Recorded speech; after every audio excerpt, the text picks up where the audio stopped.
Hello, and welcome to Three Nerds Deep. My name is Adam, and as always, I am joined by Andrew and Andy. Say hello, nerds. Hello, nerds. Hey, what's up, you nerds? Today, we are going to be talking about our favorite fan theories, whether we created them or we just heard them or read about them. That's going to be our topic today. We're actually going to save our shout outs for the middle. We're going to do a middle break of the in the episode. We're going to try something new, and we'll do that at the middle break. So, Yeah, we're getting too many complaints. we have heard advice from several people saying, "Hey, don't get off topic right at the beginning." So, we'll wait till the middle to get off topic. The topic. All right. That should have been the name of our podcast. Is off topic. I feel like that's probably taken. It probably. I feel like that's a pretty. Or we call it a rabbit hole. I feel like that. I'm pretty sure I saw that's already taken. I'm pretty sure that means something different. So I don't think we would want to go by that name. Yeah, probably just avoid any name with holes in it. All right. So does anybody want to go first with their favorite one of their favorite fan theories? I'm gonna kind of start, mostly just because of the reason for this is because we ended a completely non-related podcast episode about the new fan theory of how Padme was actually killed during childbirth by the droid that helped birth the babies. Right. And originally, I loved this theory so much at the time because the concept of it is hilarious. If the droid is not actually a birthing droid. Right. And that theory is hilarious. The idea that it was just some lava work on Mustafar. Unfortunately, that can be debunked very easily. They weren't, because it was on. She was born on Polis Massa. Right. She gave birth there. Yes. Right. And it was there, and it was still a medical facility. So right, but it was the janitor droid instead, right? No, so it's still technically a birthing droid.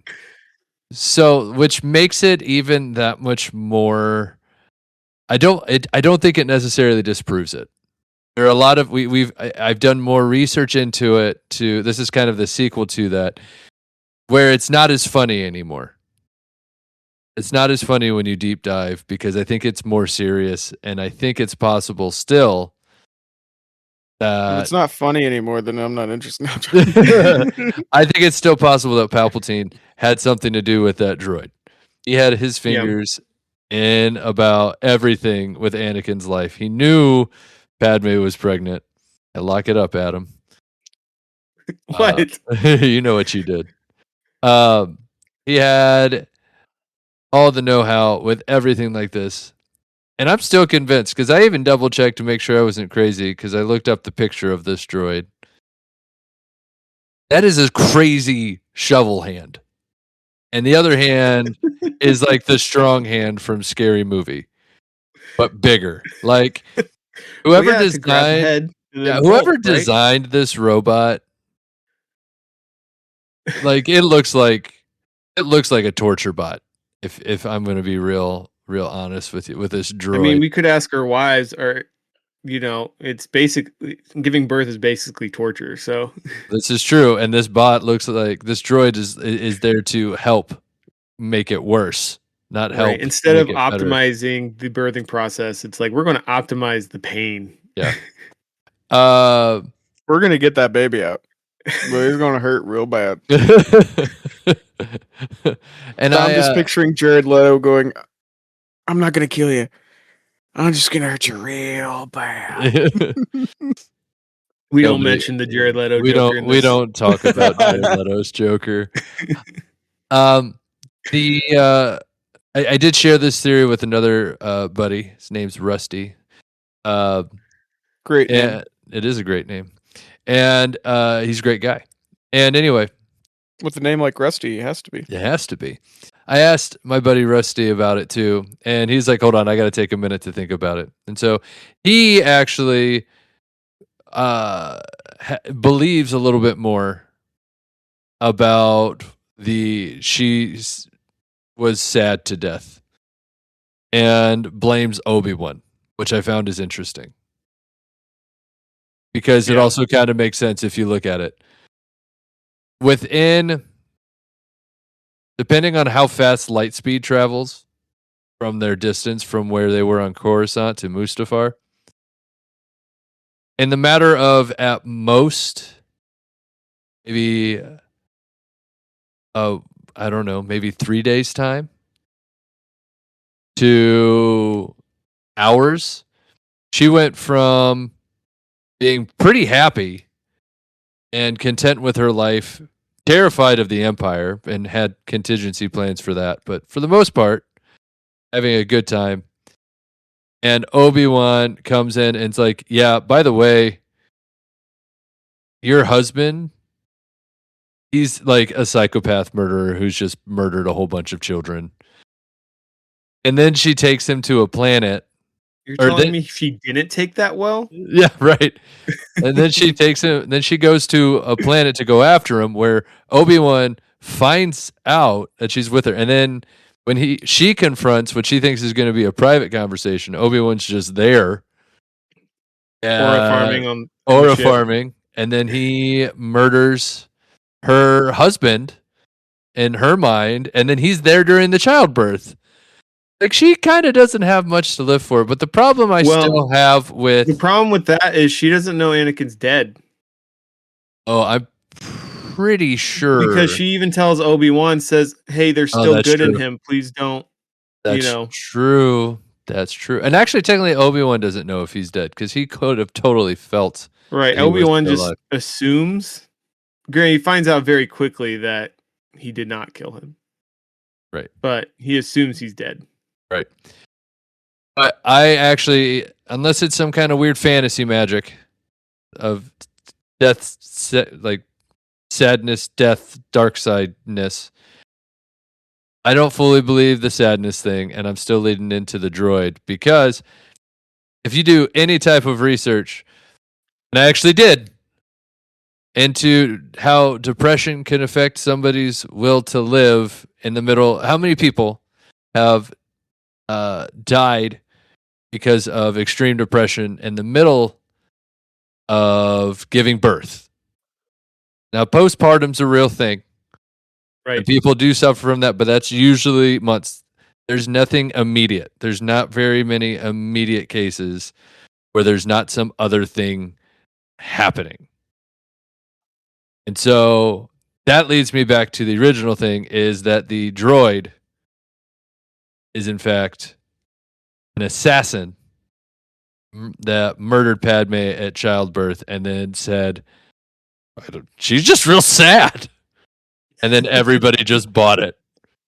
There's no real reason for her to die. Meanwhile, she's actually bleeding out. Right. That's the part that I believe. That's where I'm at. The doctor, I think Palpatine affected the programming, and so the doctor droid was like, you know, there's fluid coming out of this woman, but I don't know what that is. Conveniently, that part of the knowledge is erased from its memory banks. What's that fluid that's coming out? Obi-Wan says. The droid says, that's sadness. That's sadness. So when we were That's when we were talking about this before, and Adam said something about like the Jedi doesn't know like about childbirth, I'm like, so Right. you're saying the Jedi don't have a good health class? That their health class, You know, they have to, Dude. right? Or also there'd probably be a lot of like teen pregnancies in the Jedi order, Oh, right? 100%. that's I think that's the most what's it called? Ridiculous part about the whole Jedi Order is that there's not any like stuff like that, because Well, maybe you they use get- the Force to keep them. I don't know. Maybe they put him on hormone blockers or something. Well, then Anakin would. No, I don't know. I don't know what's going on. Well, because Doing something over clearly there. in the lore, there's lots of Jedis that have romantic relationships with each other. So, I mean, Yeah. you know, they gotta at least teach some sort of, safe practices. Yeah. Because what is it? Kit Fisto and Ayla Sakura. Let's see. There's So they're all just a Quinlan bunch. Voss. I think he has a relationship with a couple different Jedi ladies, Well, he's just a rogue anyway.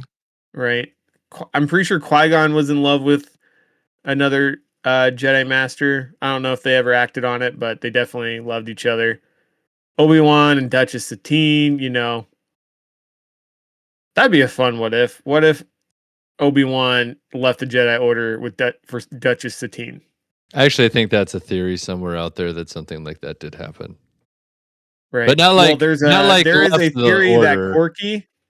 Quirky, Oh, the yeah. Duchess's nephew's actually her son with Obi-Wan Kenobi Obi-Wan. because he kind of looks like Obi-Wan Kenobi, I don't So hate it. I want it to happen. right? But then what happens to Quirky? Like he just disappears off the face of the earth. he probably dies when they carpet bomb Mandalore. I mean, probably. He might even die when the Death Watch take over. Oh But gosh. Or he yeah, joins them. Are we ready I don't think he'd for? join them. They killed his aunt mom. Are we ready for the next So my head said fan Aunt theory? Mom. I heard you say Aunt Mom, and that's only funny now because I heard you say Aunt Mom, and I thought of an insect mother. Duchess Satine's head on an ant. My aunt mom. Yeah, that's my Aunt Mom. What?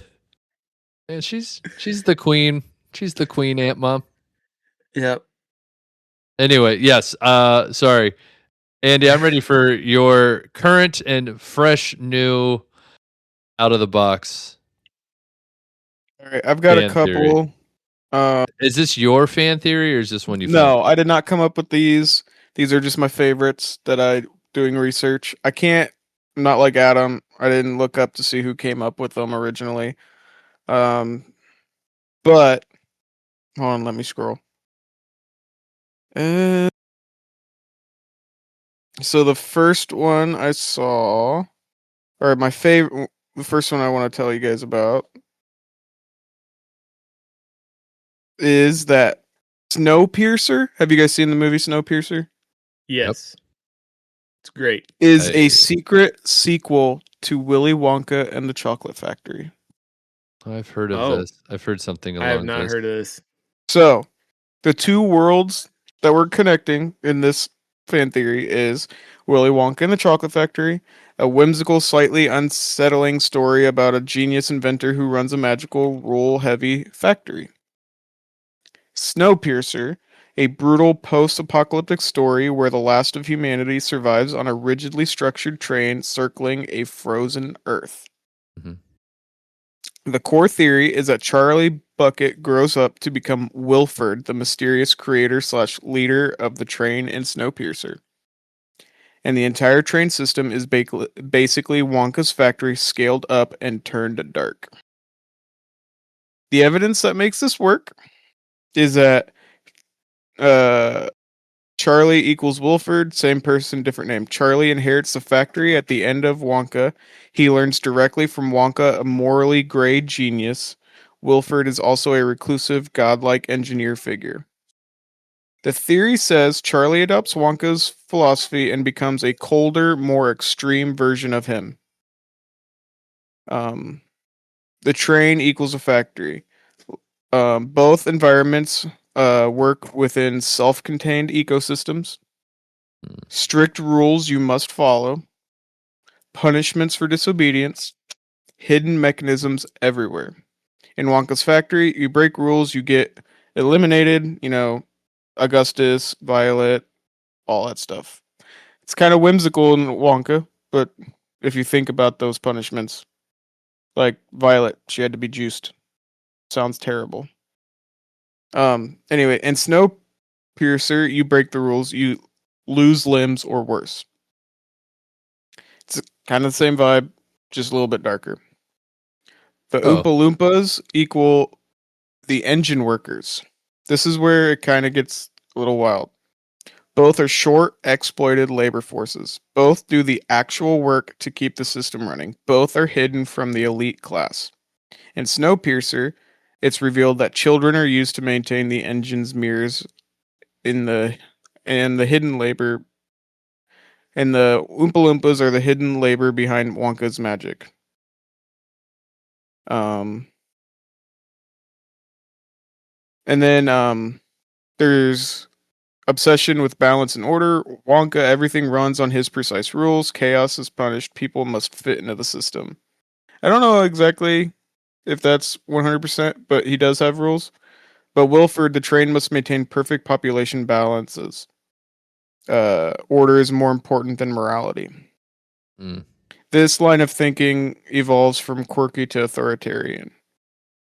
The protein bars in Snowpiercer equals candy evolution. Wonka creates bizarre experimental foods, and Snowpiercer food becomes engineered survival sludge. The theory says that a dark evolution of Wonka's experimental food science. So, those who don't know, I'm pretty sure don't they recycle like bodies into the protein bars? Correct. Yeah. So it would probably take a genius to try to like figure out how to do that. Maybe not a genius.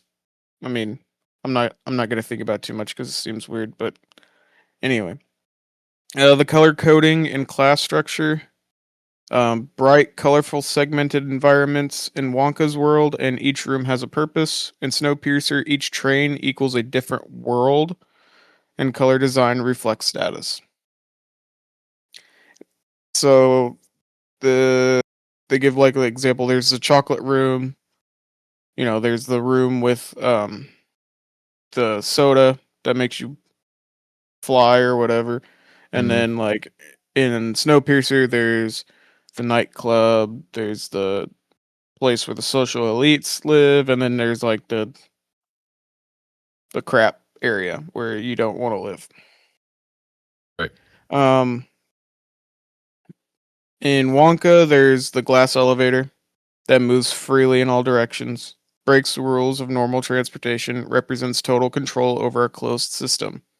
Snowpiercer's train, a closed loop system circling the globe, the only surviving structure controlled entirely from one point. The elevator is a prototype, and the train is a final version, is what this one says. Um, I find yeah, that part far fetched. yeah. Like it's I don't- not a Well, the elevator could perfect. go wherever it wants. The train is stuck on the tracks. Yeah, I don't know if I like this theory that well. Yeah. There's too Um. much. There'd have to be some real big character development to understand how Charlie Bucket turned so sour. Like, Like I said, Not trying to poo-poo on your I'm fan theory. not. oh, it's I'm not his not. I'm fan just theory. It's one he found though. That's no. all. And I'm not saying that it's got no holes. I'm just saying that it Right. was interesting, It and is I can see how you interesting. get there. Like I said, I'm mostly just giving you the bullet points. If I'm sure there's a deeper, fleshed out, written version of it, Mm, but I don't know. I don't know if I like like, this one. well, you're not supposed to like it. I want to Like it, like it. right? Right. I want to be convinced. I was very intrigued by the Well, idea like, of it at the think of beginning. It it. was like, okay, now no, suck me into it. Let me hear So, I mean, why if you, this works. You if you, left me hanging at the door. what's the, what's the main reason why, like, that you are having trouble with it? I like I said, I don't buy Charlie Bucket as the main bad guy. I also don't know if I would say he's as big a genius as this theory gives him credit for, because we haven't seen it. Not that it's not No. possible, but So, he's just if you some think of kid that had he's good. a kid Literally, he got raised by Wonka. Oh no, he got raised by his mom. He was an older kid. He was, and He we was don't like know how he far was like Wonka is 10. in there. Now, the other ironic thing about this is these are both also based off of books, and there is actually a sequel in the books to Charlie and the Chocolate Factory called Charlie and the Great Glass Elevator that goes real out there. Like aliens get involved. They go out into space. It gets real weird. And with that being in there, it makes it tricky. Now, if we just isolate it to the movies, like which we could, I just Yeah, this have isn't bringing in the books. This is just I movies. have. Because the Right. thing is, Charlie is 10 years old. Well, wait. but his Are we mom talking also lives Charlie? at the factory too. Are we talking Charlie?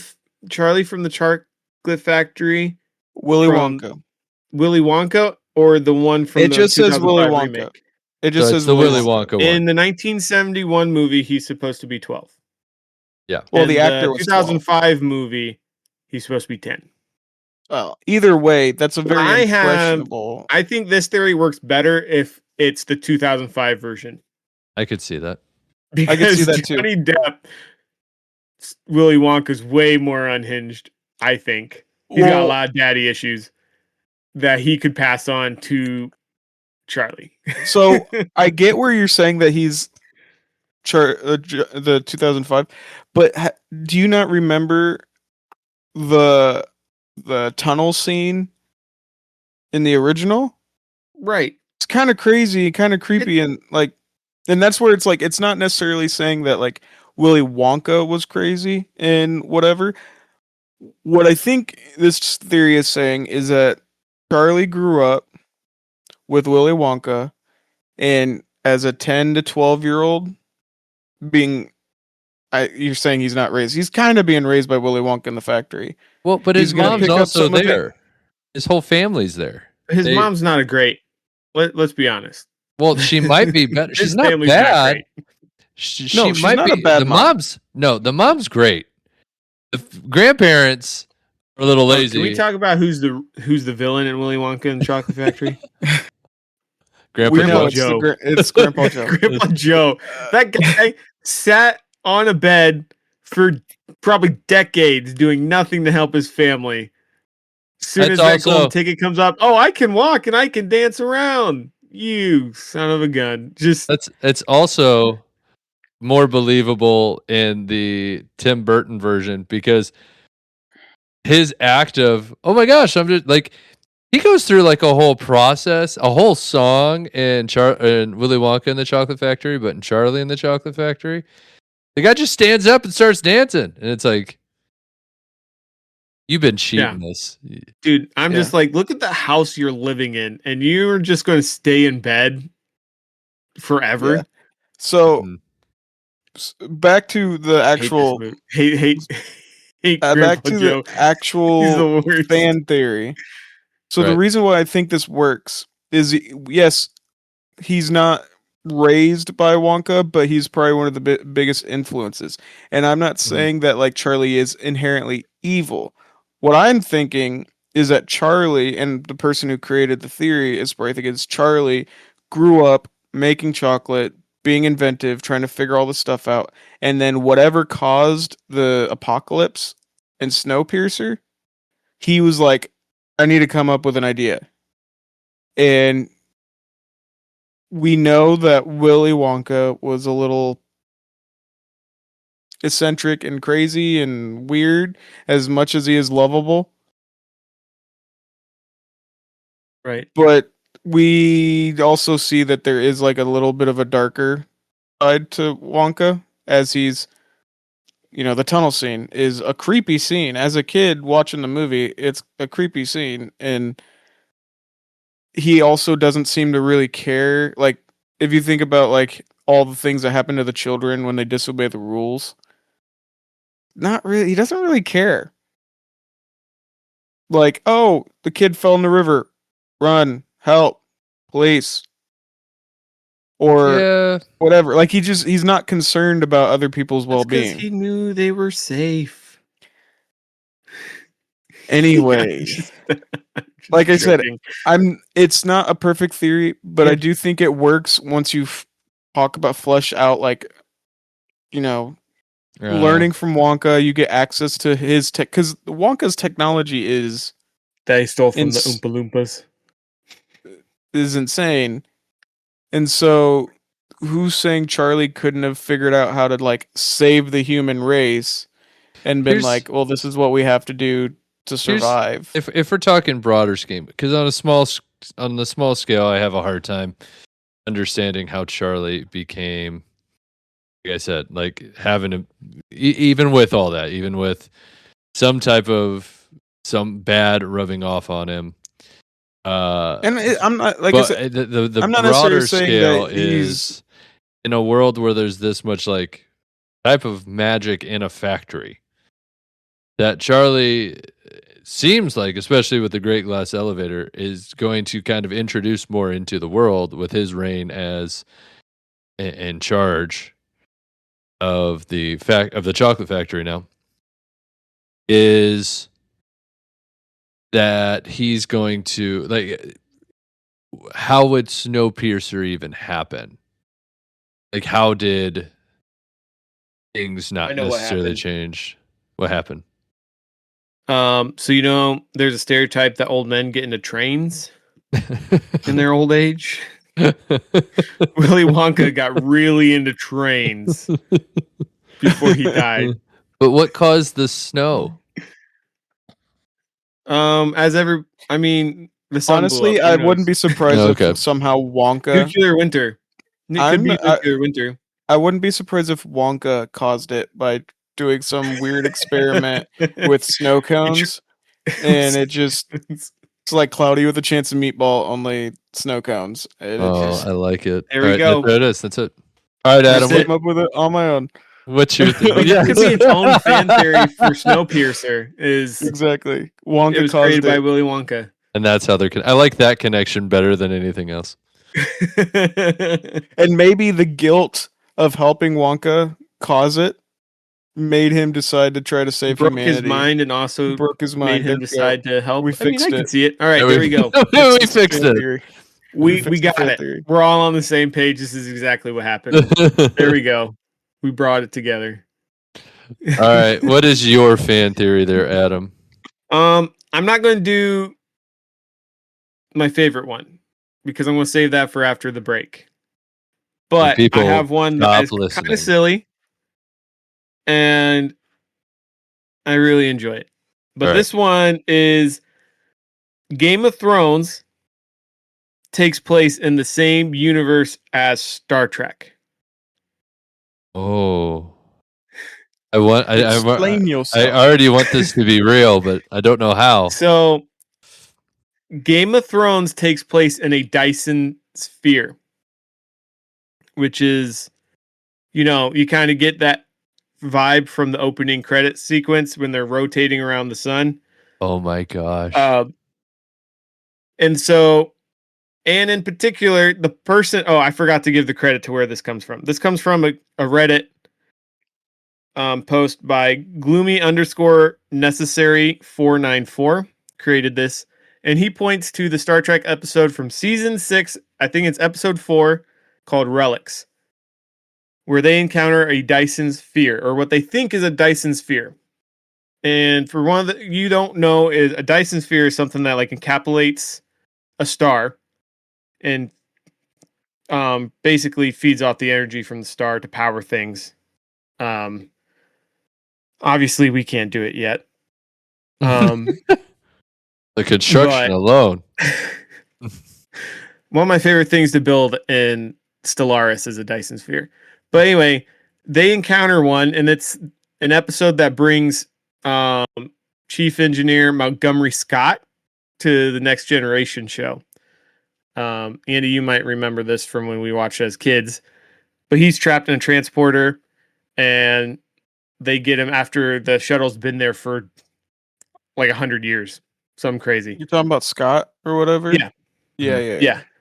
But the theory is that dragons and children of the forest, all the other things are just aliens. alien species. And his theory is also that the Dothraki are actually Klingons from the original show that crash landed in the Dyson Sphere. And magic, there's not a lot of magic shown, but magic is just any sort of technology that has managed to survive in this medieval world. And the comet that you see in Game of Thrones is actually just the USS Enterprise. So, yeah, I like this theory. It's fun. It's not the most I don't, you can easily poke holes in it, but I think it's fun. It's one of my favorite things because it'd be funny. It feels very niche. Like I want it to be thought out more. Like I want to believe it. The children could be just aliens. Yeah, the children of the forest, dragons, they're all just aliens.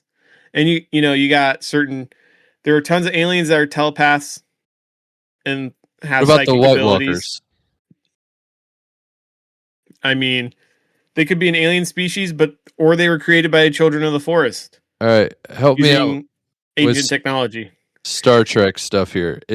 Are there any examples of zombies in the Star Trek universe? Or of technology of bringing people back from the dead? There's the Genesis devices.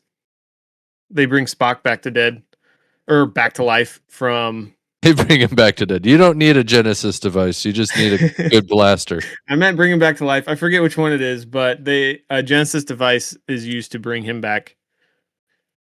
Okay, but it's a whole device. Yeah, it's a giant, basically a giant missile thing that you shoot and it explodes and recreates stuff.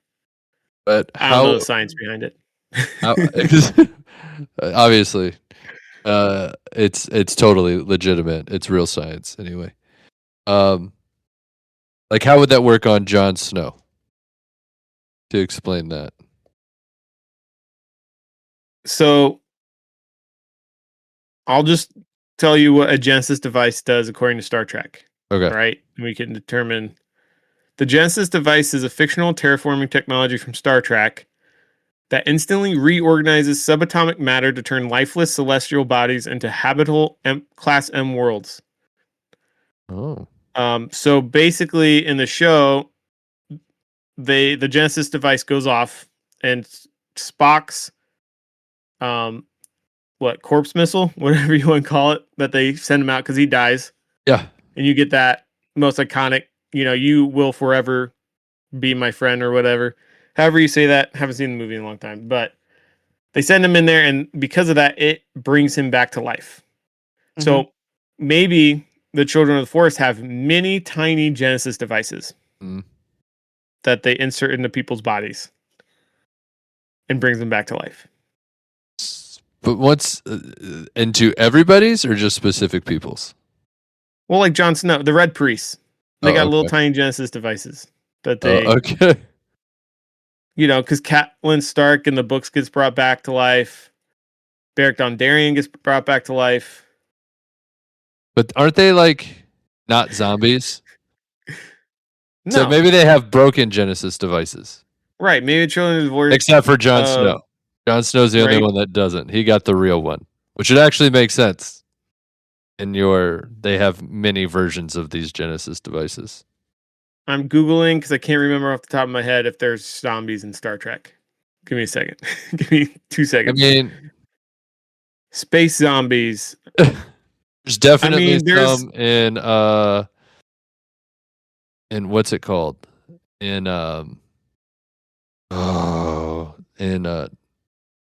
Firefly. The Borg. Yeah, but are they? The Borg are basically zombies. Why did I think of that? I thought about that too, but are they? Because they're basically space zombies controlled by a hive mind. Yeah, but then they can AKA be. But then White Walkers. That's true. There's that. But then they could be released.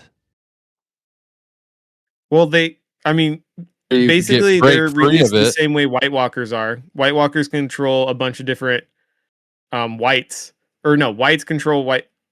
Oh, you're right the other way Forget around. what the hierarchy is, but then Borg are control, like there's a higher up Borg that controls drones, but that drone or that higher up Borg is controlled by the Borg Queen.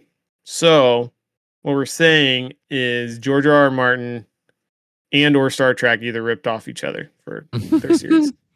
Maybe that might be it. I can't believe I didn't think of the Borg. What? My brain is not working. Yeah, I was real surprised. I was like, I mean, I know who the Borg are. Why are you talking about the Right. Borg? There's also in Star Trek Lower Decks, I forgot there's an episode where they all get contracted with a rage virus that makes them basically Oh, zombies. yeah. Okay. So, yeah.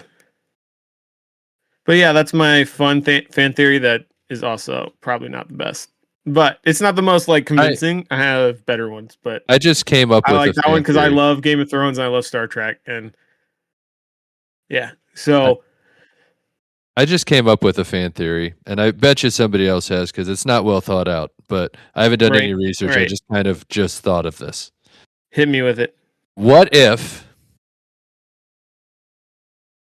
Star Trek and the Firefly series are in the same universe, but Firefly is many years before Star Trek? Think of it like modern day today versus the Wild West. I get what you're saying, but Star Trek's own movies prove that that's not the case. Yeah? I think because I haven't seen Firefly, but Well, Firefly is a lot more contained. yeah, It's not as expanded. So are they going to different, like, in Firefly, like, are they going, like, super far, or are they just, like, hopping planet? They're just to like kind planet of type of hopping stuff? planets. Like they're not just staying in our solar system, obviously.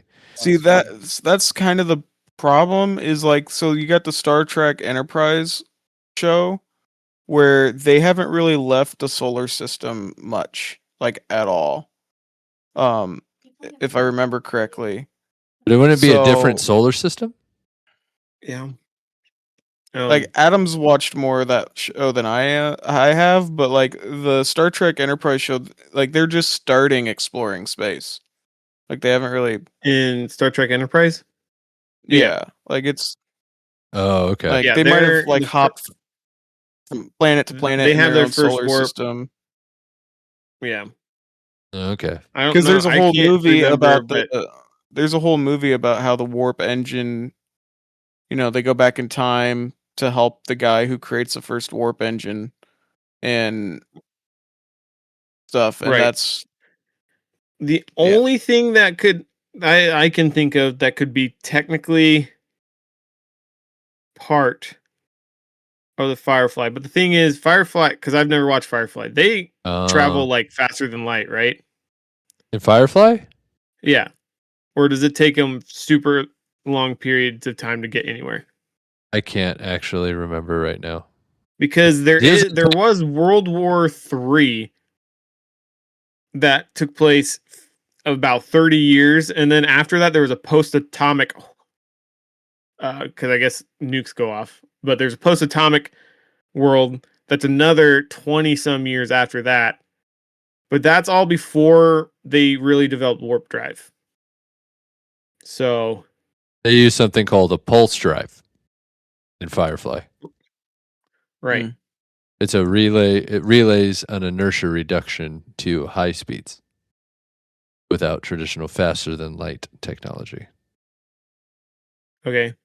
So, Because yeah, after they start exploring, yeah. I'm not saying it couldn't be. It's just it's hard and to. it could totally be Line- argued against. But Yeah. it's an interesting I feel thought. like I would have more thoughts if I had actually seen Firefly. Probably. Well, that's a big problem. You guys should totally watch Firefly. Yeah, that should be But- homework. I mean, I'm pretty sure it I started the first episode at one point, like a long, long time ago, and just never finished it. It's totally worth it. You should go back and watch it. It's only one Probably. season, guys, but especially with them making an animated universe coming out, you should. Well, yeah, I mean that would be that'd be good. Is it time for a break? Yeah, we're going to take our mid break and we're going to do some shout outs. I'll go first. I have 2. I want to shout out The Expanse. I kind of, pre-shouted it out several weeks ago, but I'm actually like 6 episodes in. It's really good. Very good. If you like Star Trek, if you like, not Star Trek, I would compare it more to almost like a Mass Effect style, more than Star Trek. It's very gritty. So how long's it been if out? you watch it, it's been a long time. I think the last season was 2022 or something. Okay. Yeah, 2021, I think, has 6 seasons. So, yeah. And also, the reason why I got into this show is because I found out they're making a video game called The Expanse. That takes place in that same universe. So I was like, oh, awesome. And then my other shout out is Mass Effect. I've been playing some Mass Effect. Been having a real good time playing it. I haven't made a huge progress because it's been crazy busy, but any chance I get, I've been playing it. And I just, for those of you who have played before, I just got to where I released the Rachni Queen from her containment. Oh, nice. That's still pretty early on. Yeah, that's pretty early on. Yeah. So I think I made a mistake because I didn't get Liara first before I went after her mother, because I'm pretty sure there's some dialogue that Liara and her mother have if she's there. Yeah. But yeah. So, and shout out to, I forget her name, but Diana Troy talks for Liara's mother, Matriarch Benezia. So yeah, but that's been fun. So, third and final shout out. St. Louis Battlehawks won their first game. Yep. Let's go. Woo! So they beat the defending champions. Beat the defending champions. So. Beat the defenders. They didn't do a very good job. Yeah. So you could tell there was some rust, but Did you get to watch game of the season? Did you get to watch or you just watch highlights? I watched highlights. Yeah. I unfortunately don't have ESPN at the moment. So their defense was stellar. Their offense needs some work, which I find is a very a common theme in the UFL. Unless you're, what was that one team? I forget which team where the quarterback broke the record for most passing yards in the UFL. Destroyed it. He just was it Austin Reed? Yeah, sounds right. Yeah, he used to be on the Bears. Yeah. Of course he was their practice. He was their practice squad quarterback. Yeah, dude, he torched. Why can't I remember who he's playing? But yeah, normally UFL it takes a couple weeks for the offenses to click. So I just hope they get more people get involved because it's going to be great. Yeah. Hey, maybe this podcast will help. Go Battlehawks. We should start a separate podcast where it's just us talking about the St. Louis Battlehawks. We'll have a whole new. I feel like that would be that wouldn't be a very long or. Hey, don't know. Maybe we'll start getting invited to games. We'll have our own. That's true. That'd be cool. Free tickets. I mean, they're not that expensive right now, anyway. That's true. Anybody else got any shout outs? I do. So I got a couple. First shout out, the Harry Potter HBO series trailer came out. Oh yeah. And it looks like it could be pretty good. Looks like the casting looks good. Despite people's reactions to the casting of Snape. I'm trying to get over it. I'm really trying to get over that. Yeah. I think I'm in the wrong. I think they did. I'm not saying that casting him was bad, but they also made the character that everybody doesn't trust and hates Is a black is guy. black. Yeah. Just I feel like they didn't think that one through. I don't think they did either. Especially if they do the flashback where Harry Potter's dad hangs him in a tree. I feel like that's Yo, Oh I didn't even think about gosh. that. like I didn't it's even think about that. like Or they'll that probably cut it out. or that Like, Harry's dad is bullying the They're gonna black have to the guy. make like only black guy there. Yeah. they're Yeah, gonna have to make Harry Potter's dad black. just to balance it out. Just to They'll balance it probably out. need to add a lot more diversity just so it doesn't come off so weird. You know, Probably. I'm sure they may There'll have be a thought of lot that, more but it extras just that'll be feel like it'll get complicated. Like people are going to be like, "Whoa, whoa, whoa." yeah. Like I said, the casting for Harry looks perfect. Only thing is, I like the actor. I can't remember his name. Who's playing Hagrid? I don't know how I feel Oh, about Nick it. Frost. Nick Frost. I'm Oh, sure he's gonna yeah. do a great job. It's just I don't know. I think that's something that The we guy- all have to get over though with all of these castings in any of the parts because Yeah. we hold these movies pretty dear to our hearts at this point and we Yeah. hold the actors who played them. And so it's just going to be tricky. Like it's just going to be a Yep. weird learning curve. For me that I'm just kind of like, did we really need a show? I do. I think we did. Like, I'm ready for a show. After reading the books, there is so much stuff that's left out that I feel like is a travesty that they left it out. I get why they left it out, but I'm also like, I want to see it. Like, I am not excited for the Philosopher's Stone season because the movie is essentially the book. yeah. And the only thing that they changed was explaining how Norbit,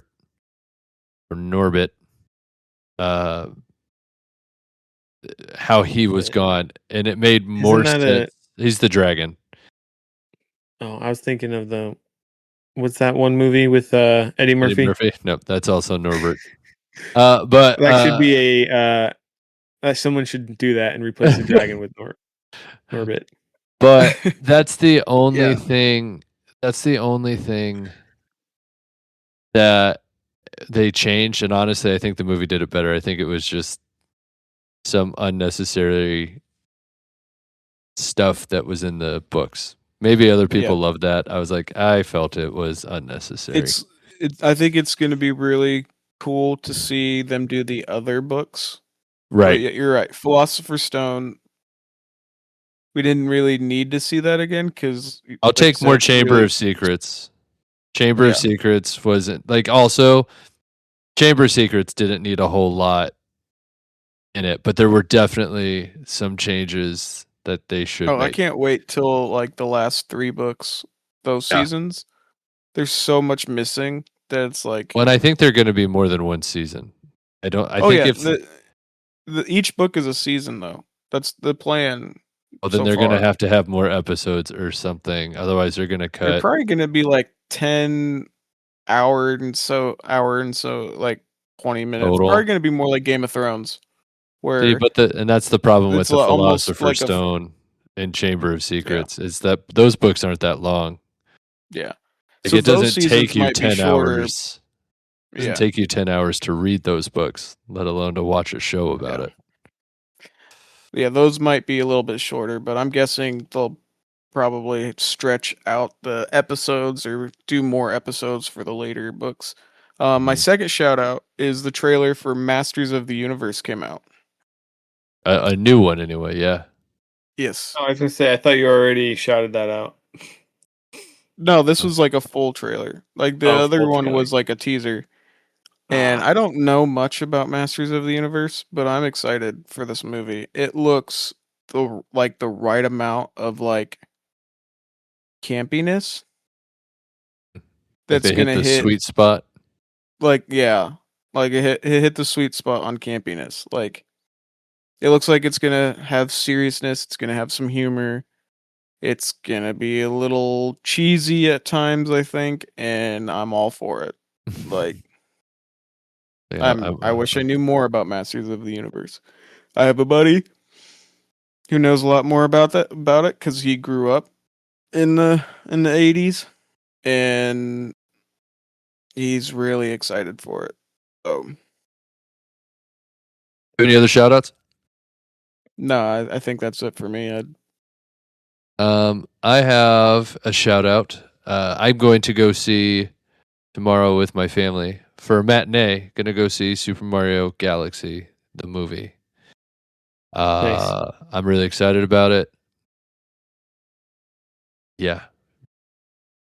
That's pretty much it. I'm really excited. I will come back with my review next week at some point in time. I don't know how we're gonna do shout outs next week. But we're gonna do shout outs next week.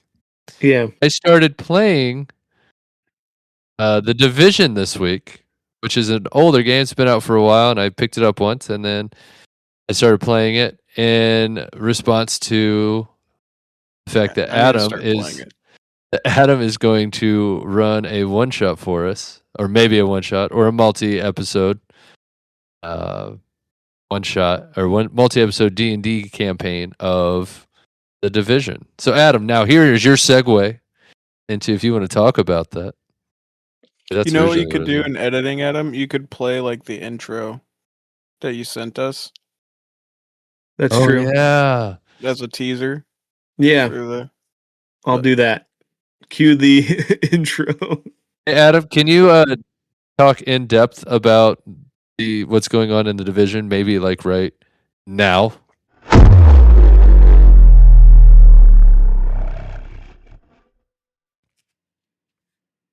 Black Friday. That's what they called it at first. A bad joke that stopped being funny when people started dying. The infection didn't come from a lab. It didn't come from a bomb. It came from something simple. Something everyone trusted. Money. Contaminated bills carried weaponized strain of smallpox. Fast, lethal, invisible. By the time doctors realized what they were dealing with, it was too late. Chicago fell in weeks. Detroit wasn't far behind. Indianapolis went down shortly after. Supply lines collapsed. Hospitals overflowed. Law enforcement fractured. The government tried to contain it. Quarantine zones, military deployments, emergency powers. But you can't quarantine panic. And you can't control what people do when they're afraid. That's when they activated Directive 51. A last resort. The Strategic Homeland Division. Sleeper agents embedded across the country. Activated only if society itself failed. Ordinary people, trained in secret, given one purpose. Rebuild, stabilize, survive. For a while, it worked. Here in South Bend, things held together longer than most places. National Guard units established safe zones.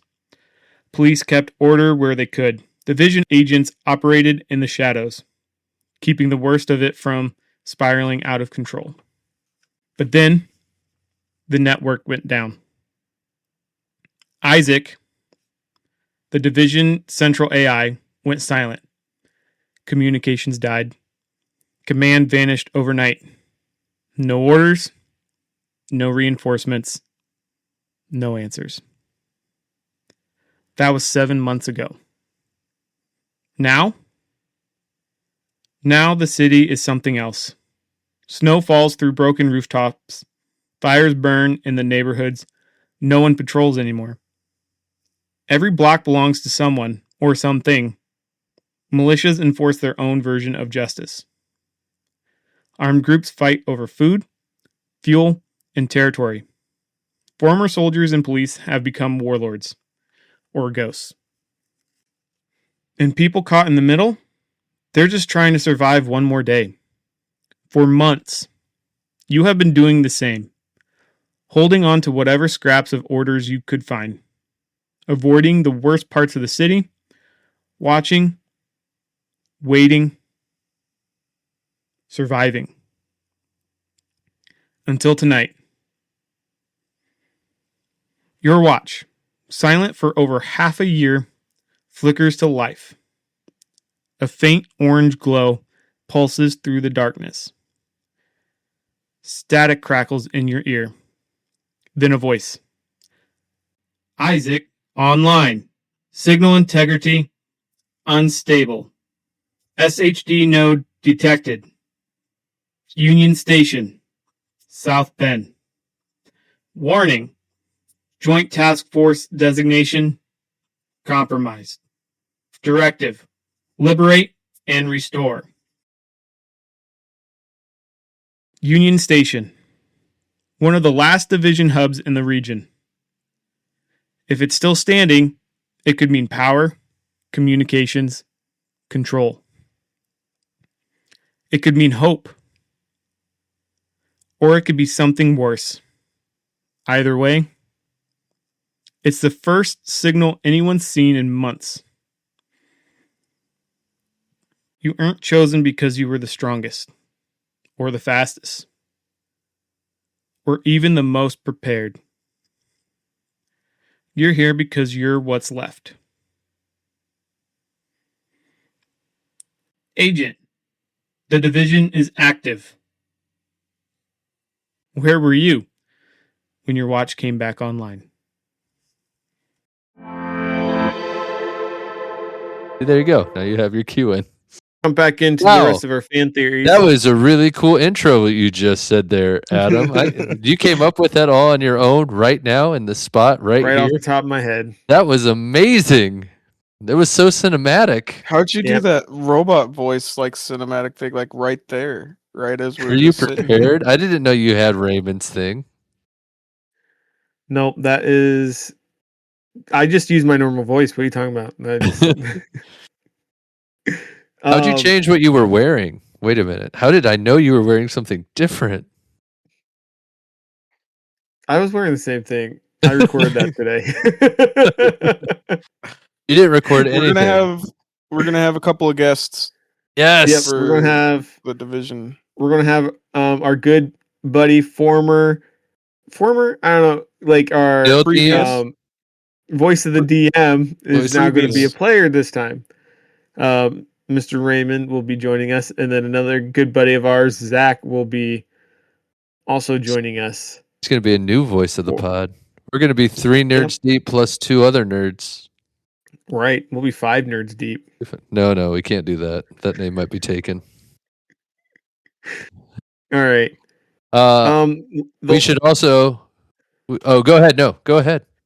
I was just going to say please check out our gaming channel on YouTube. Yeah, that's what I was going to say.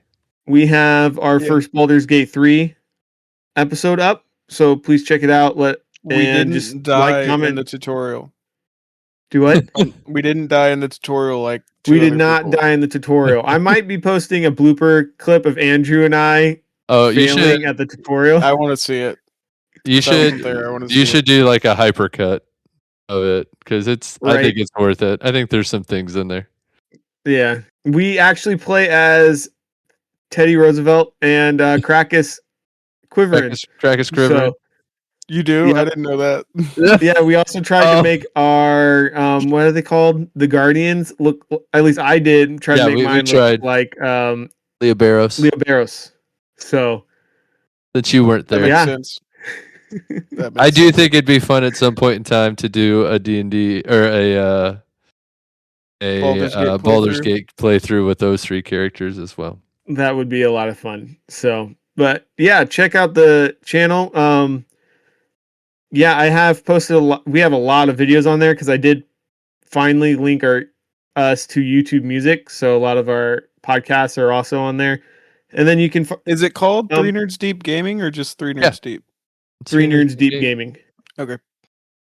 So, yeah, and then also you can join me as I restore Rome, and I also have updated By the time this episode goes out, there will be 2 Total War Warhammer 3 videos out.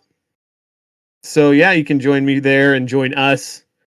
Hopefully, we'll get some more videos of us playing together on the channel, so you don't just have to hang out with me. But I think with that, we'll hop into our next fan theories.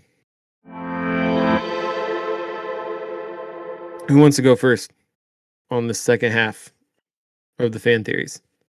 I've got a couple of quick ones. One Are they is going to be better than the last one? Oh, that's Hey, so we fixed it. mean. we I'm just fixed it. teasing. We made The it better. jerk. I'm just teasing. It was fine. I just wasn't convinced. But convince me, Andy. So actually, I'm gonna do this one because it's a little bit longer. It's kind of dark, so hopefully it doesn't bring the whole, vibe of the pod down. Hold on, let me find it. I don't know. We kind of bring it down. We don't have fun. Actually, we don't bring it Never. down. We break it. Zero fun, sir. Okay, so this theory, and I don't know if you guys will get too upset about it because I think we all kind of agree about the show. In the show Friends, Down. Oh, the entire show is Phoebe's imagination. oh, that is dark. Okay. So the world Poor we Phoebe. think we know, I've heard this one. I've heard is- this one.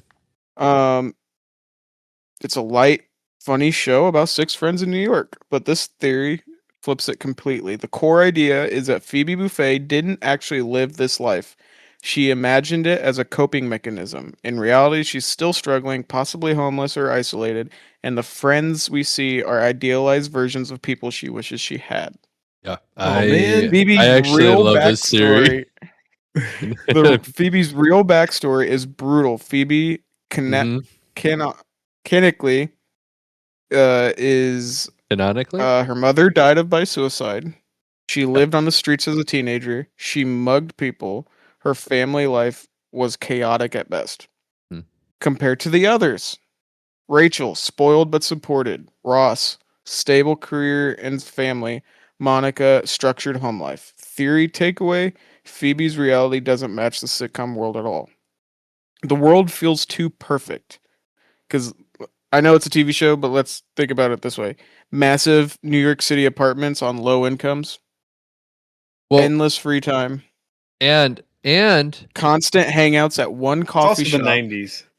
no, It's still not a and good then enough excuse. And then again, this is where it says problems that wrap up neatly in 22 minutes. It's a TV show, so obviously sometimes Well, those episodes span several days.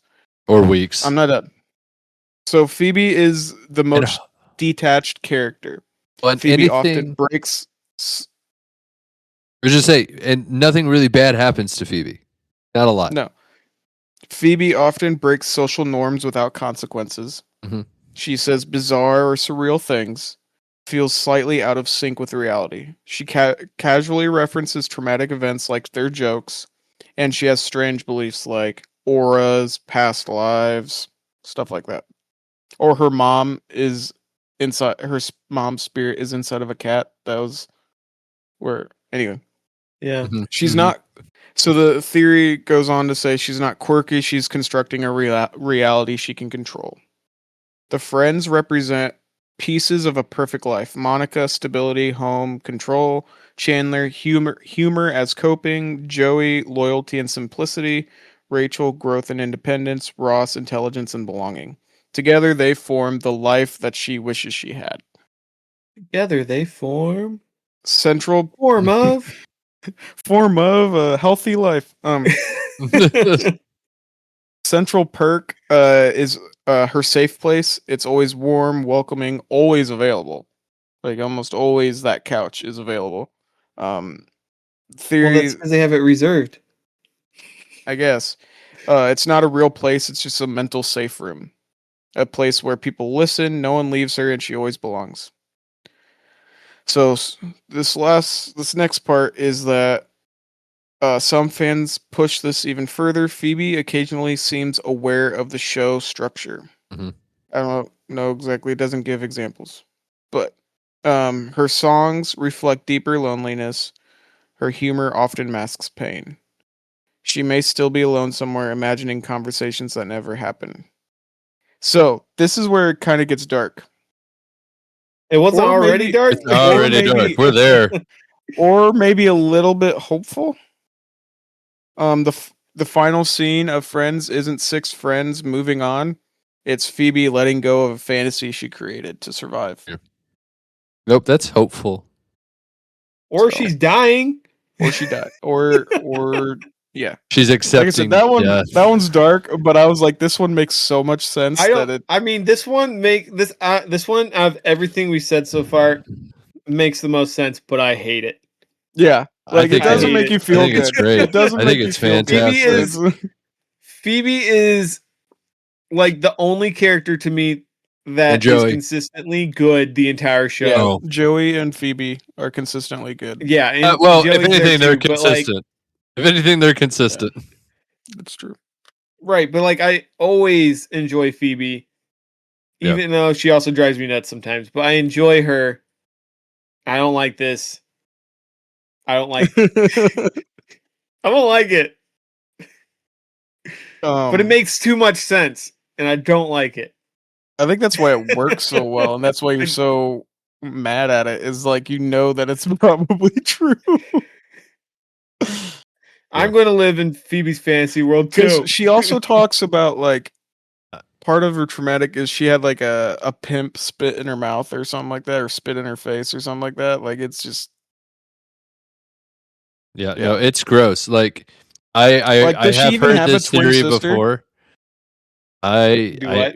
I've does heard she even this. have a twin sister, or is that just That's true. does she have split personality disorder? Right. I've heard this That's theory before, and Yeah. I Yeah. really like this theory a lot. Mostly because I don't really like Friends a whole lot, and I think this improves on Friends. Oh, I don't like Friends that much either, but Phoebe's my gal. I like Friends, but I do think it is highly overrated. You know, we're hurting a lot of Gen Xers. We're going to and get a other lot of people. like bad comments now as We are. dissonant We are. friends. We've lost viewership. Sorry. Well, please maybe comment. Let us know what you think about Friends. maybe we'll talk about it next week with Raymond or Zach. Maybe they have a better opinion. Well, Zach doesn't watch sitcoms, so Oh. Yeah, he can't stand sitcoms. I feel like Raymond's similar. I feel like Raymond doesn't watch a lot of sitcoms either. Also, we won't have time next week. Yeah, no, we won't. But Man. I think this makes too much sense, and I hate it. so Sorry. so I have Hashtag I'm sorry. not Adam. my theory. Hashtag not my theory. I have a fan theory, and this is a fan theory that I think other people have thought of. But back when I was fresh into parenting and watching movies with my kids all the time, we were watching Moana on repeat. Okay. And at one point in time, the theory that this is my theory adjacent based off of somebody else's not as thought out theory was that in Moana 1, so this is an older theory, that Moana is a demigod in Moana 1. And they say that in the theory that was originally out there, it was something along the lines that she was always a demigod, like from the start. And I Okay. disagree with that. And I disagree with it. But I like parts of it. And since Right. the release of Moana I had 2, heard a different version of that. Yeah. About And her since- being demigod. I might have told it to you. But since the release of Moana 2, it hasn't disproven my theory. It's kind of changed the timeline maybe a little bit, or attempted to, but I still don't necessarily. I think she's been full diagnosed demigod at the end of Moana 2. but which might edit it a little bit. So my theory is that Moana becomes a demigod when she gets into the sea storm and the ocean teleports her or gets her magically to Maui.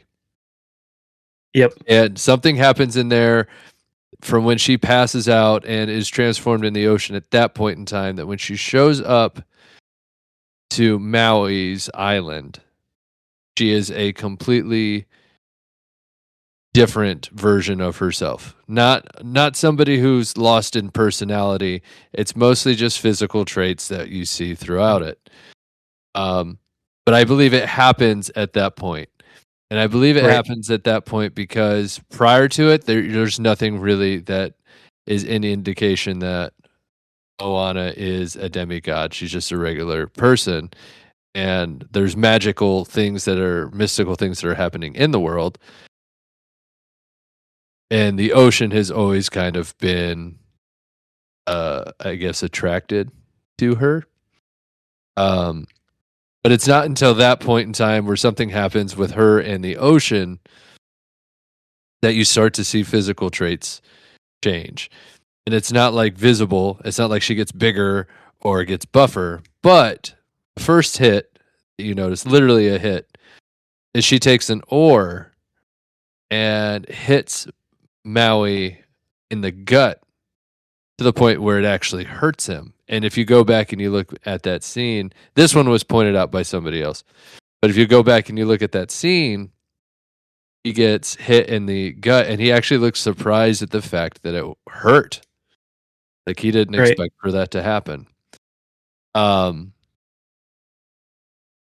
her being able to move the statue later on when she got trapped, being able to press her tiny body and move a giant statue just based off of a small bit of leverage.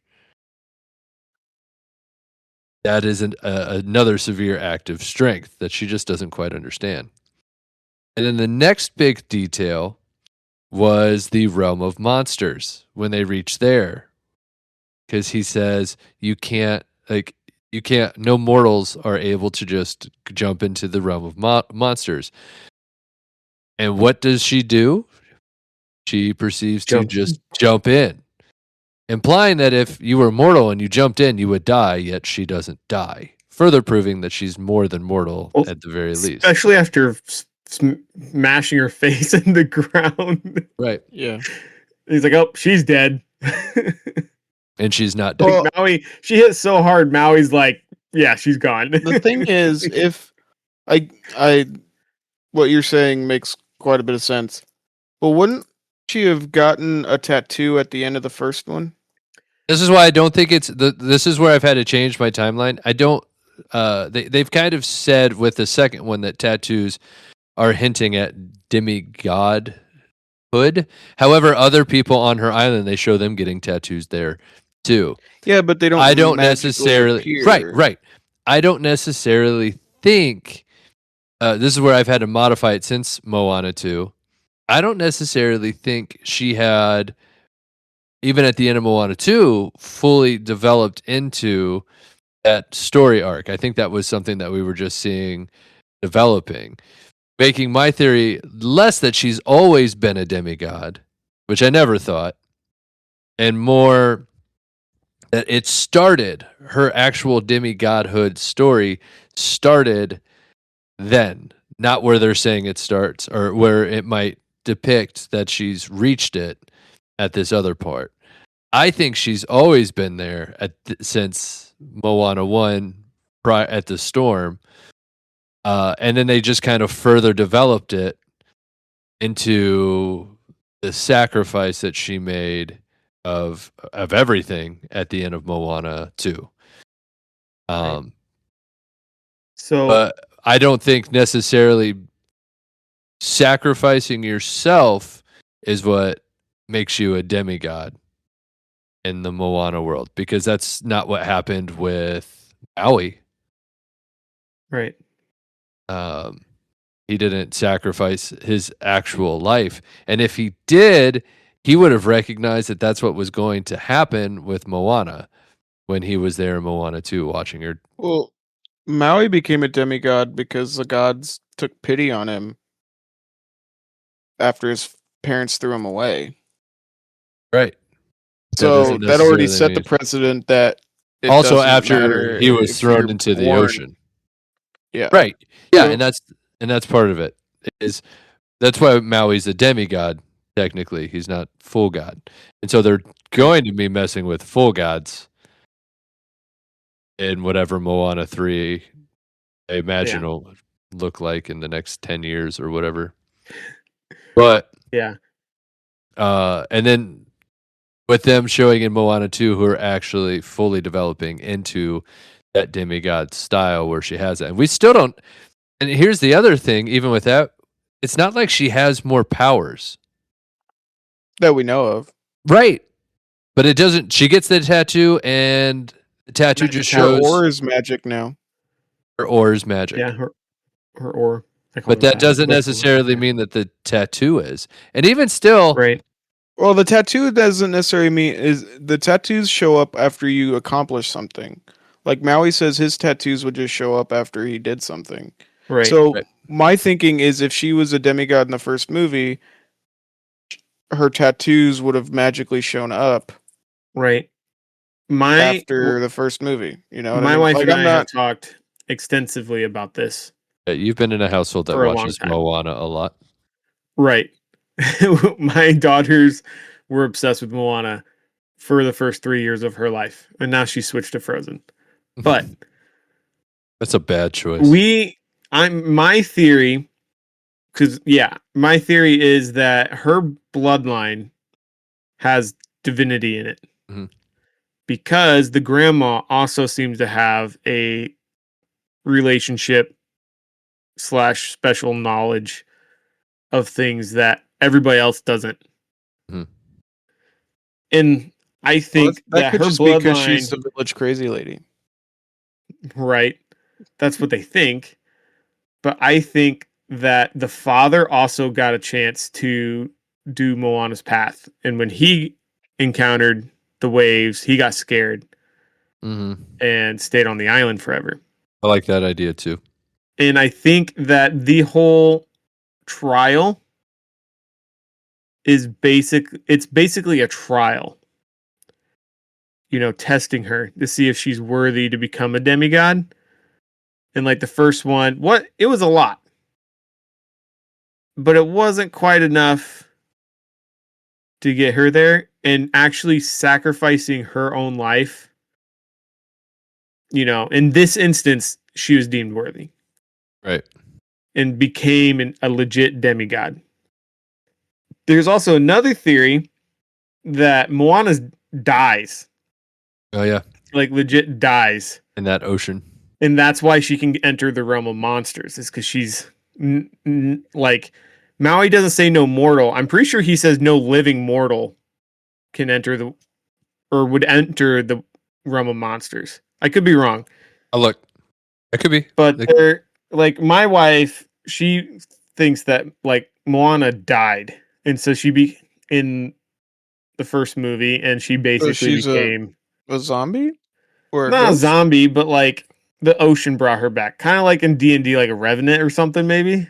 You know, come back to perform a task. And then getting the heart of Te Fiti restored her back to life. That's my wife's theory. So, but yeah, I have heard this theory, and that's kind of my spin on it, is that like her whole bloodline. Well, there's also the fan theory that Maui's actually Moana's dad. I don't know the details, but I've seen that. I've heard that too, and I hate it. Yeah, I don't like that it one. either, but It also doesn't make sense. He's been trapped on an island for what? I we don't forget know how long. time works. There's no way. So if you think about it, if they've I've also heard the theory that no. Moana's sister is actually Moana's daughter. Yeah, I've seen that one too. I don't like that one. I don't like that one either. No, the thing is, if you think about the whole Moana universe stuff, if it's been hundreds or if not thousands of years since they traveled the oceans, how are those boats still around? Magic, Andy. Divinity. I'm just saying. Movie magic. Yeah. I like this Uh, theory. The You only didn't thing, really need to convince me of it, but the Yeah. only thing that's really there from your question of what he says, I just see looking up. It just specifically talks. You have to be of some type of supernatural right, essence. I can't find the actual supernatural being. right. So I I think that she has like the blood, divine blood, like a was it Asimar from D and There you D? go. They've got god blood in them somehow. Something like that. The ASMR have angel blood, not god blood. Divinity, whatever. Where do angels get it from? Just saying. Jeez, Andy. No, I'm just kidding. Come on. All Why you right. gotta be such a rule follower? All right. I'm going to. You're up, I'm Adam. going to do my favorite fan theory that I found, and this one also has to do with the Disney movie. Like I Disney said movie. earlier, my girls have been obsessed with Frozen. They're about, was it 12, 14 years too late, late to the party. Um, but this one, it comes from R.H. Whitworth on Reddit. She also, I think she made this post like 2 years ago. She also had kids that were obsessed with Frozen. So she had a lot of time to think about Frozen. And I think she makes a lot of sense with this one. So she believes that there are actually two villains in the original Frozen movie. Not just Hans, but Grand Patty Troll. I like it. And that this, especially after what you Who? find out in Frozen 2, Grand Patty Troll is the old man. Grand Patty Troll? Yeah, the Yeah, rock. that's his name, Grand Patty. I thought they called him like Granddad or something like that. No, it's Grand Patty. According to the sources. His maybe it just sounds like Grand Poppy or something. But anyway, especially with after you find out what happens in Frozen 2 with King Runard, however you say his name. Haven't watched that one as much. My girls don't like the second one as much as the first one. So, when you find out that he hated magic and didn't trust magic, built the dam. Spoilers. A Disney movie came out a while ago. Spoiler warning for this episode at the end of it. I guess it's true. I'll interject one, I guess. That he hid, they're hiding, they don't know where to find it, so that they basically kidnap Kristoff to brainwash him, basically, for whatever purpose. No, Actually, the real villain sorry, is I'm getting ahead of Kristoff's myself. parents. How did the Kristoff parents not realize he was wandered off? Anyway. Maybe they died. But anyway, so sorry, I got ahead of myself. So he has a revenge plot against the royal family. He finds his opportunity when Elsa hits Anna with the ice to the face. And right after that is when he kidnaps Kristoff to use as future to get in with the royal family to marry him off to Anna, because love defeats the magic, right? We find that out. It's a big thing. What does he do? He takes away the magic and basically convinces the family her power's too strong and too chaotic to control. Right.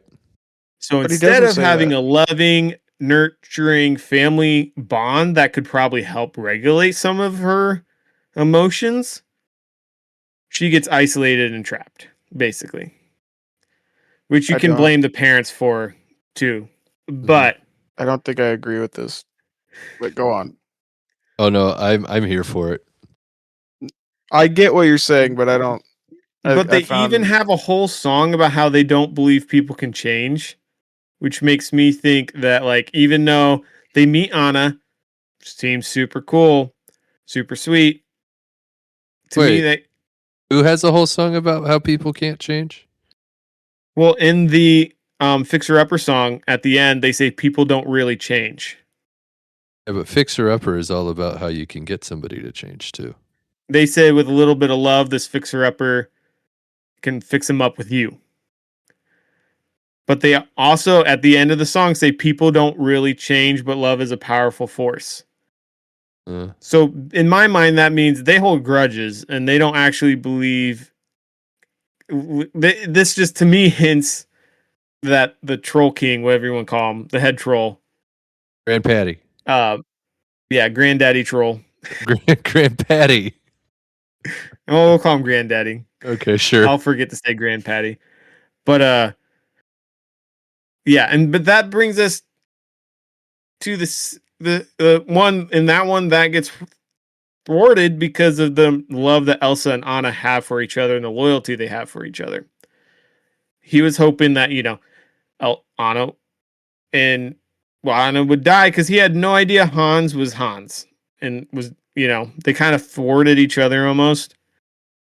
Now, in Frozen 2, because of the goodwill that he built with telling them how to save Anna, even though he was the reason why they were in this predicament in the first place, when the nature goes wacky, they put him in charge of the city. And he sends them into a forest that no one's been able to enter and no one's come out of it. And he knows about the dam. It doesn't say it, but he has to know about the dam because he was there back then. He's hoping that when they break the dam, it will destroy the town. And there is a clip in there that when Elsa saves the town, all the other trolls are like, yay, they did it. But he has a much more subdued response, which tells me it's not what he was hoping would happen. I have a rebuttal to your theory. We're not opening this for discussion. Fine. I'm just... I want to hear it. I want to hear it because I am almost on the fence. Like, I like it. I want it to be real. I think it would make the whole thing more interesting. But I want to know your rebuttal. I want to hear it. So, my first rebuttal. Oh, multiples. Is, multi-buttles. Yes, I have multiples. So, my first rebuttal is when they take Elsa to Granddaddy Troll. He doesn't tell Elsa or her family. He says, I'll take the magic away, but I'll leave the fun. And he tells Elsa, you need to learn to control it. He does not tell them to, like, subdue her and stuff like that. The parents did that on their own. The parents are the ones who isolated her. He said, you need to learn to control it. He did not tell them. They conveniently left out the part where love is the only way to beat this magic. That's true. I want to see it. But the thing is, he said that was the only way to reverse getting in the heart. When Anna got hit, it was in the head. So he said that's easily fixed. He didn't think that she was going to hit her in the heart with ice, Again, he could have had an ulterior motive. I'm not saying he doesn't. But the thing is, it also could have been like, he's an old troll. He forgot some details about, like, hey, let's sit down, do a crash course on safety for your magic powers.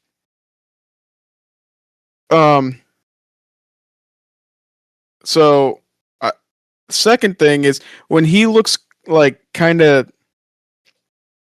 concerned, dejected in the second one, he might have known about the bridge. I don't know if he knew about the bridge. But he also probably knew something went down to save the city. He might just be worried about Anna and Elsa. You ever think about that, or Kristoff, who he raised?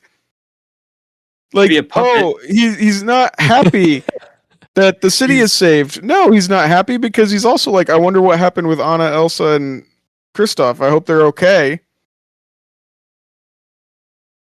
Like it just, I get what you're saying, but I'm also like, everything you said that's like suspicious is also like could be turned the entire other way.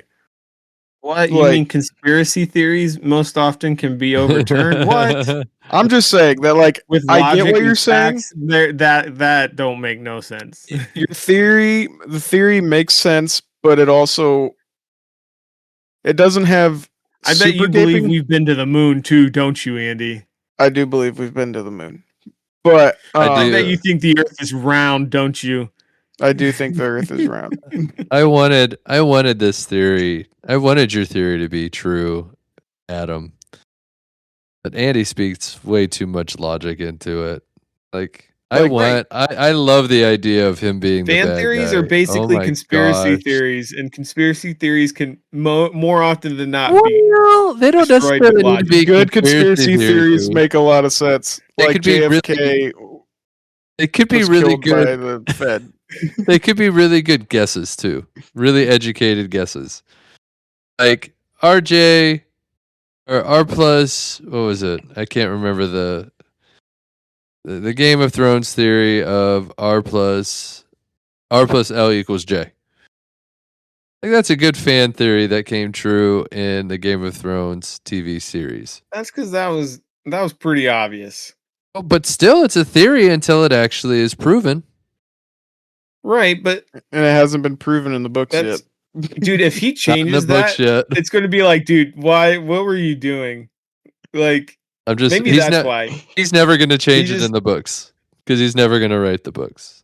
That's true. He's going to die before we figure it out. We just need to accept it. Actually, you know what? I think it's actually fan theory, real life fan theory.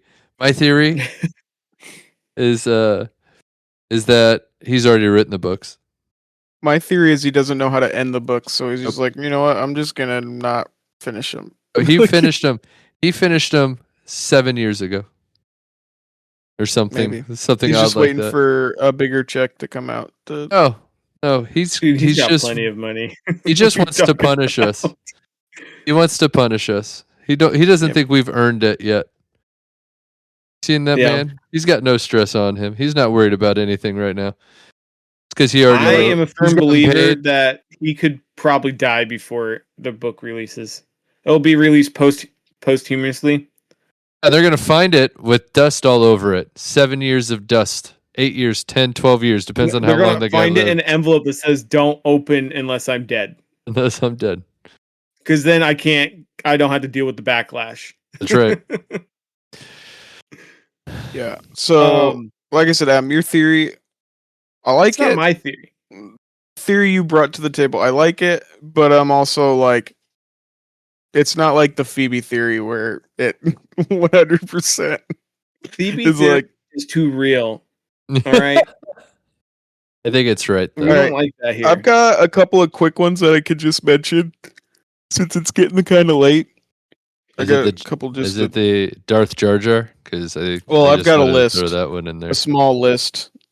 If you guys want to hear the small list, I want to hear your small list, but be careful because we will rant. This is a rant warning. The Matrix equals humanity already lost. The real world isn't real at all. It's just another level of the Matrix. The machines allow humans to believe they escaped. Neo's powers working outside the Matrix hint at another simulation layer. The war is just control through illusion. Basically, humanity never actually wins. They're just given hope to stay compliant.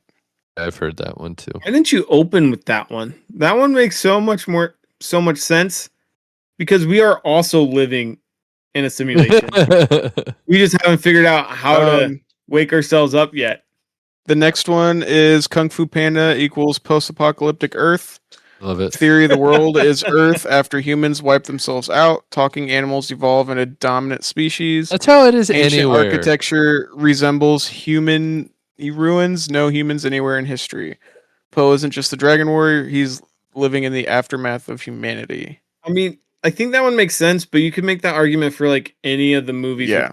with Where it's just anthropomorphic animals. exactly. Anthropomorphic Um, beings. Yeah, I actually have a Zootopia one. Or Cars. Next one That's how is Cars is too. Yeah. AI. I want to know about the Yeah. car pope.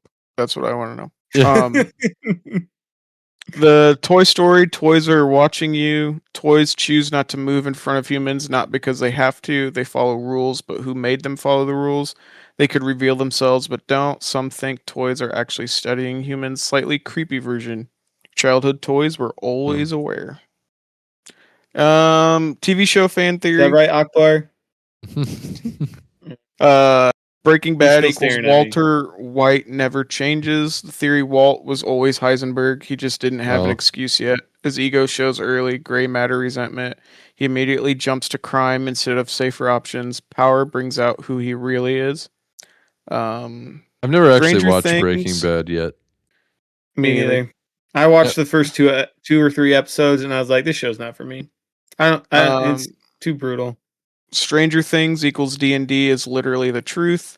The kids aren't just naming monsters, they're accidentally describing reality. The Upside Down mirrors D&D logic. Creatures behave like campaign monsters. The boys might be predicting events through the game. Their game could actually be a window into another dimension. What if The Joker is a war veteran in The Dark Knight.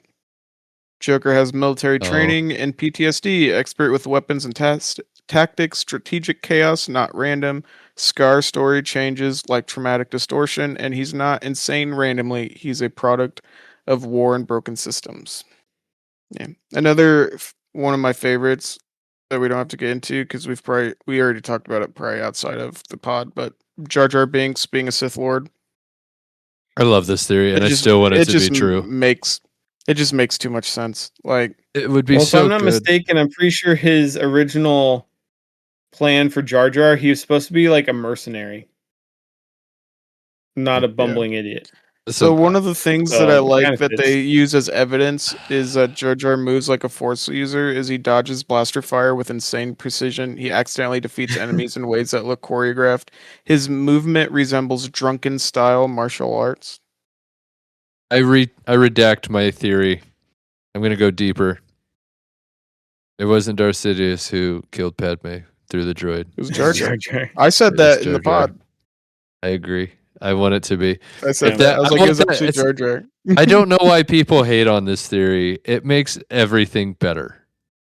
It does. It's- It makes it's- and it takes all of the nonsense and the things we complain about with Star Wars, and it makes it better. You could even say, how did Palpatine come back? How somehow it came it was back? Jar Jar. Jar Jar. We Makes still don't sense. know. We don't know how he dies canonically. People, we assume. We don't know. He's Right. still out there. He is episode 1, and then episode 2, and I don't even know if he's in 3. I don't think is he in Revenge of the Sith? Yeah. They Is show he? him walking behind Padme's casket. Yeah. That's right.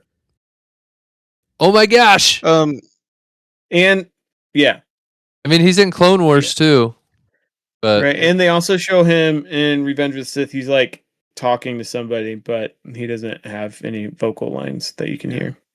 Hey, you guys want to hear a kind of a joke fan theory? ready for it. Probably should be our last Hagrid. one though soon. Hagrid is actually a Death Eater. Rubius Hagrid is secretly evil, just really bad at it. Somehow always gets important info, introduces Harry to the wizarding world too conveniently, uses magic despite being expelled. Joke conclusion, he's Voldemort's worst employee, failing upward for 7 movies. I love it. Yeah, I just have one more I want to say because you talked about the anthropomorphic animals. This one's kind of. I feel like this one's kind of obvious. I feel like most people can make this jump, but it hasn't been mentioned yet.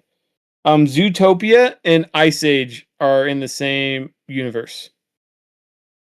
And the theory is that humans, for whatever reason, died out instead of the animals.